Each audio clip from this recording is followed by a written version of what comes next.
अवध में राम जनम लेत धरतिया जोर भैली धरतिया जोर भैली हो। ललना हाथवा में दुई दुई लाल तलील रामे मन बरे लील रामे मन बरे हो। ललना हाथवा में दुई दुई लाल तलील रामे मन बरे हो। चिट्ठिया जे लिखली के रानी सुना है सु मित्र रानी सुना है सु मित्र रानी हो। बहिनी अवध में राम जनम ले चलन देखी आइत चलन देखी आइत हो। बहिनी अवध में राम जनम ले चलन देखी आइत हो। चंदन के डड़िया सुमित रानी बत्तीसों का हार लागे बत्तीसों का हार लागे हो। ललना रथी चढ़ी आवेली के रानी राम जी के देखन राम जी के देखन हो।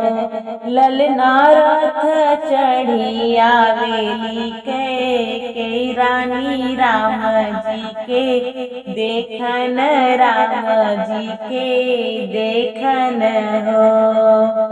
अंगना बहारत चिड़ियाता उड़ौला उड़ियाता उड़ौला उड़िया हो। चिड़िया झारी के बिछावा सत रजिया के कैया रानी बैठई के कैया रानी बैठई हो। चिड़िया झारी के बिछावा सत रजिया सुमित्रा रानी बैठई सुमित्रा रानी बैठई हो। चिड़िया लाई दाना तेल फूले सिरही भर सिंदूर नयन भर काजर नयन भर काजर हो। चिड़िया लाई दाना तेल फूले सिरही भर सिंदूर नयन भरी काजर हो। तोहरा बैठौले नाही बैठब तेल नाला गायब तेल नाला गायब हो। ललना राम जी के दाना देखी ले देखी के घर जाइब देखी के घर जाइब हो। ललना राम जी के दाना देखी ले देखी के घर जाई देखी के घर जाइब हो। सौरी न बोलेली कौशल रानी सुनाए सु मित्र रानी सुनाए सु मित्र रानी हो। बहिनी 12 दिन के राम होई है तंग नासु ताइब सब ही लोग देखी ले हो। बहिनी 12 दिन के राम होई है तंग नासु ताइब सब ही लोग देखली है हो। कवरनी बोलेली के रानी सुनिए कौशल रानी सुनिए कौशल रानी हो। बहिनी 12 बरिस के राम होई है तबन केसी धरी है तबन केसी धरी हो। बहिनी 12 बरिस के राम होई है बन के सीधरिहाई हो।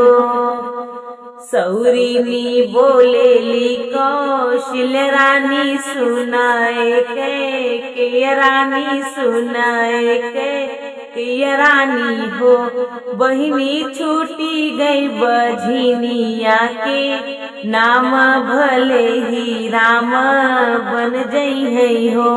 बहिनी छूटी गई निर्बंसिया के नाम भले ही राम बन जई है हो।